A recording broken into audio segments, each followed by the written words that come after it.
They were tested and they failed. That's how US President Donald Trump described NATO. The test here being NATO's response to the US-Israel war against Iran. I don't know what it is, but we were not helped by NATO, that I can tell you.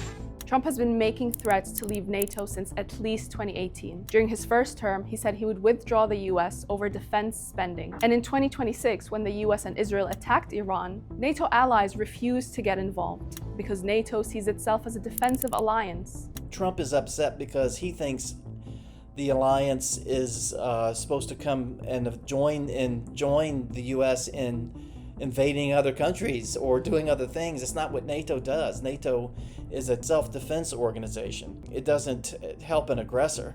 Does that mean the US could actually leave the world's most powerful military alliance? Despite pressure from Washington, France and Spain blocked American military aircraft from flying through their airspace, describing it as unjustifiable. Other allies refused to send warships to help reopen the Strait of Hormuz, saying, "This is not our war. We have not started it." Then there's Greenland. Trump has been wanting to buy it for years and considers it a national security necessity because of its strategic location and resources. In January 2026, European allies made it clear they wouldn't allow it and even sent military support to Greenland to show their readiness to defend it.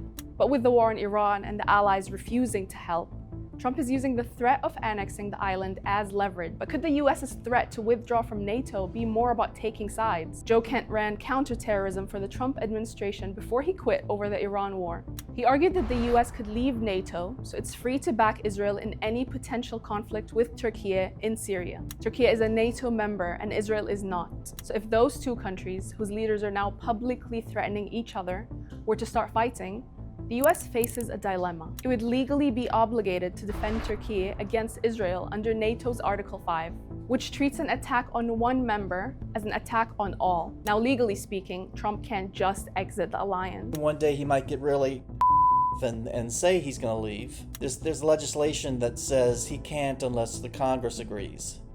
So he might do it anyway and then say to Congress, what are you going to do about it? Also, Trump might struggle to get public support to leave NATO. A 2025 survey showed that 66% of Americans supported the US being in NATO. It's also worth remembering that the alliance has been there for the US. In fact, NATO's Article 5 has only ever been invoked once in its entire history, after 9/11.